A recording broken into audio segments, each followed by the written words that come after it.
تو دیکھیں نا آپ کے سامنے اب یہ ایک غیر آئینی کام نہیں ہے. قاسم سوری کی وہ جو انہوں نے وہاں بیٹھ کے رولنگ پاس کی, وہ جو لفافہ لہرایا, وہ جو سائفر کی کہانی جس کی بیسس پر قاسم سوری نے اس اسمبلی کے عدم اعتماد کے پروسیس کو سٹال کیا, غیر آئینی قدم تھا, بڑا غیر آئینی قدم تھا.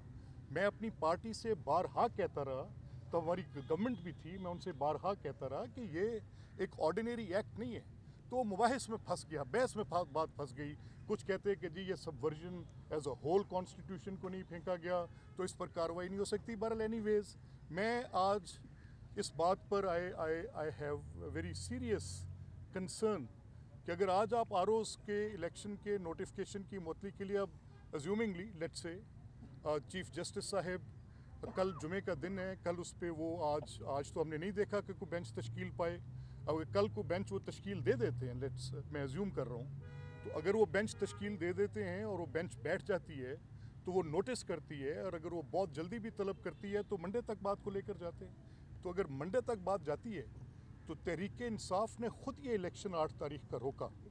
اب اگر آج مجھے یہ بات سمجھ آتی ہے کہ اگر تحریک انصاف انتخاب سے بھاگنا چاہتی ہے, تحریک انصاف اپنی منفی سیاست کا, تحریک انصاف اپنی اس سیاست کا جس کا پاکستان متحمل نہیں ہو سکتا, آپ نے اس پورے معاشرے کے اندر جو تقسیم کی, آپ نے جو ادارہ جاتی لڑائی کی, آپ نے جو سیاست کو اور باقی جو پاکستان کے ریاستی ادارے ہیں جو سیکیورٹی کے ذمہ دار ہیں, افواج پاکستان ہیں, عدلیہ کے خلاف آپ کا جو پوزیشن آپ نے اختیار کی, جب آپ کے خلاف فیصلے آئیں تو آپ طے کر لیتے ہیں کہ ان لوگوں کی نہ فیملی لائف کو چھوڑا جائے گا.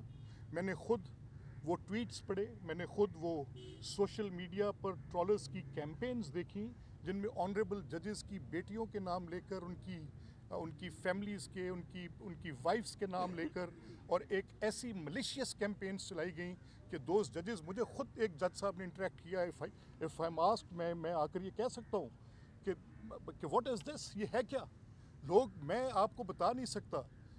میری بات دیکھیں بھائی, میں میں ایک پارٹی ورکر ہوں, میری ایک اپنی پارٹی کی پوزیشن بھی ہے, لیکن پوری دیانتداری کے ساتھ میں تو ایک ووٹ کی کریشن ہوں نا, میں تو انتخاب مانگتا ہوں. اگر آپ ایک طرف یہ کریں کہ ریاست پاکستان کے ان ستونوں کو ہلانے لگیں جن میں عدلیہ شامل ہے, جس میں افواج شامل ہیں, جس میں پارلیمنٹ شامل ہے, آپ اینی میڈیا پرسن, میں آپ سے کہتا ہوں آپ آج آپ بات کر کے دیکھیں, وہ جو 20-22 سال کی ایک ایفرٹ تھی جس میں انہوں نے سوشل میڈیا کو ایک ہتھیار کے طور پہ یوز کیا, اور پھر جس بے دردی کے ساتھ ریاستی وسائل کو سوشل میڈیا کے پلیٹ فارم پر 25-25 ہزار روپیہ تنخواہیں دے کر خیبر پختونخوا کے پورے ایکسچیکر سے 2.5 ارب روپے کی ایک ریکروٹمنٹ کی گئی, جس کے ساتھ سوشل میڈیا انفلوئنسرز کو بھرتی کیا گیا, اور ان کے ذمہ ٹاسک صرف ایک تھا کہ اداروں کے خلاف ہرزہ سرائی کرو, پولیٹیکل اوپوننٹس کے خلاف ہرزہ سرائی کرو, کہیں پر ڈائلاگ کی گنجائش نہ رہنے دو, ٹالرنس اس معاشرے سے ختم کر دو. اگر کوئی آپ کو سٹریٹ پہ نظر آتا ہے, چاہے وہ اپنی فیملی کے ساتھ ہے, اس کے گلے پڑ جاؤ, آپ جا کر اس معاشرے کے اندر اتنا بگاڑ پیدا کر دو, تو یہ جو کچھ بھی آپ کرتے ہیں وہ سب سامنے آتے ہیں. آج ہمیں کہا جا رہا تھا کہ ہم انتخابات نہیں چاہتے, تو آج تحریک انصاف کورٹ میں جا کر پورے پولیٹیکل پروسیس کو روک رہی ہے. تو میرا یہ خیال ہے کہ اگر انتخابات میں اب کوئی تاخیر ہوتی ہے, ویسے تو I am praying and hoping کہ کل کوئی بینچ کانسٹیٹیوٹ ہو جاتا ہے اور اس میں یہ چیز دیکھی جاتی ہے اور لاء کے لیٹر کو سامنے رکھ کے دیکھا جاتا ہے کہ الیکشن کمیشن اپنی بات خود کرے گا. آج انہوں نے جو آفیسرز کی ٹریننگز تھی بوجوہ this order of the court وہ سسپینڈ کر دی گئی ہے. میں نے وہ نوٹیفکیشن کی کاپی بھی دیکھی, اور آپ دوستوں کے توسط اگر اب انتخاب رک رہا ہے تو وہ پی ٹی آئی کی اس درخواست پر, جہاں پر وہ یہ کہہ رہے ہیں کہ ہمیں ان پر اعتماد نہیں ہے ایگزیکٹو پر, تو 13 کے انتخاب میں آپ کا ججز پر اعتماد نہیں تھا, 18 کے انتخاب میں آپ کو اعتماد نہیں تھا, آپ کو ایک خاص اعتماد حاصل تھا, آپ کو ایک فیورٹزم کے لیے ایک ایسی صورت پیدا کر دی گئی تھی کہ یہ ایک باکسنگ باؤٹ ہے, اس میں باقی لوگوں کے ہاتھ پیر باندھ دیے گئے ہیں. ایک بندہ وہاں پہ جو بونے قد کا تھا اس کو کھڑا کر دیا گیا ہے اور اس کو وہ گلوز دے دیے گئے ہیں جس پر نکل ڈسٹرز بھی لگے ہیں, اور وہ جب چاہے جس کو چاہے, ریفری اور باقی سب سائڈ پر ہیں, آنکھیں بند ہیں, وہ جیسے چاہے جس کو زخمی کرے, باقی لوگ جو ہیں وہ بندی پٹیوں کے ساتھ بیٹھے ہیں.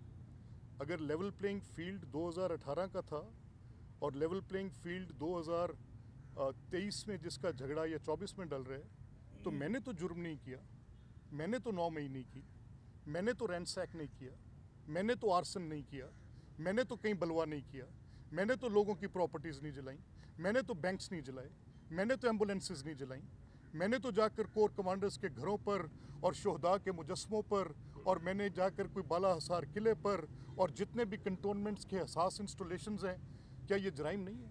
میں نے تو عدالتوں کے اوپر جتھا بند حملے نہیں کیے, میں تو اپنے بلوائیوں کو ساتھ لے جا کر کورٹ کی پروسیڈنگز کو ہیمپر کرنے کے لیے وہاں پر تیل کے بوم نہیں پھینکتا رہا, میں تو وہاں پہ بندے لے کر لشکر کشی کرتا ہوا عدالتوں کے شیشے نہیں توڑتا پھرا, میں نے آ کر یہاں پہ وارنٹس کی ایکسیکیوشن کو زمان پاک میں نہیں روکا, میں نے یہاں پر آ کے رینجرز اور پولیس کے اوپر پیٹرول بمز نہیں پھینکے. یہ سب جرائم ہیں. اگر ان جرائم کو آپ اسکاٹ فری چھوڑ دیں گے, آپ کہیں گے کہ ٹھیک ہے, تو پھر تو آپ نے ایک ٹیررسٹ ایکٹیویٹی وہ شروع کروا دی. میرا یہ ماننا ہے کہ جس چیز سے بھی کوئی خوف و ہراس پھیلتا ہے وہ دہشت گردی ہے, درست ہے. اگر آپ یہ دہشت پھیلانا چاہتے ہیں اور وہ دہشت آپ نے بوجہ پھیلائی بھی, وہ اپنی جگہ پر درست ہے. تو میں اس پوری صورتحال میں, جس میں آپ کا ایک طرف بیانیہ آپ کیا بناتے ہیں اور عملی طور پہ کیا کرتے ہیں, آپ آئین کی پاسداری کی بات کرتے ہیں اور ہر سانس کے ساتھ آئین کو پامال کرتے ہیں, وہ سوری کی ججمنٹ سے لے کے پنجاب کے الیکشنز کی ایپیسوڈ سے لے کے وہ عمر سرفراز کے بطور گورنر جو اقدامات تھے ان سے لے کر اسپیکر پرویز الہی کے الیکشن سٹالز کرنے تک, 25 کاؤنٹس پر آئین کو انہوں نے روز پیروں تلے روندا, روز. اسمبلی توڑ دی, قومی اسمبلی توڑ دی, عارف علوی نے اسی کو بنیاد بنا کر اسمبلی کو توڑ دیا. تو یار کیا کہہ سکتے ہیں, دیواروں پر لکھے. باری باری باری باری ایک کر لیں. جن تعداد کا ذکر کیا پی ٹی آئی کے وہ بالکل درست ہے, لیکن دوسری جانب جو لوگ سہولت کاری کر رہے ہیں, میں خصوصی طور پر ان ججز کا کہوں گا جنہوں نے یہ نوٹیفکیشن معطل کیا ہے, کیا انہیں آئین و قانون کا نہیں معلوم؟ کیا انہیں نہیں معلوم تھا, میں سوال سن لیجیے, کیا انہیں نہیں معلوم تھا کہ اس سے الیکشن التوا میں جا سکتی ہے؟ دوسرا میرا یہ سوال ہے کہ آپ کے قائد نواز شریف آج کل یہ کہہ رہے ہیں کہ میں اپنے جو میرے ساتھ جو ہوا وہ میں معاف کرتا ہوں, لیکن ان کا احتساب ہونا چاہیے, حساب ہونا چاہیے, جزا اور سزا ہونی چاہیے. کیا آپ اقتدار میں آ کر ان کا احتساب کرنے جا رہے ہیں یا نہیں؟ یہ دو آپ بھی لے لیں. سر میرا سوال یہ ہے کہ اس بدقسمت ملک کی جمہوریت کو سیاسی جماعتوں نے خود دفن کر دیا ہے. ایک دروازہ آپ نے کھول دیا کہ اس ملک میں ہمیشہ انتخابات ڈیلے ہوں گے. وہ سینسس کے نام پر وہ جب 14 مئی کو انتخابات ہوتے رہے, سپریم کورٹ کہتی رہی آپ پیسے دیں, آپ نے پیسے دینے سے انکار کیا, آپ کی وزارت دفاع نے سیکیورٹی دینے سے انکار کیا, وزارت داخلہ نے سیکیورٹی دینے سے انکار کیا.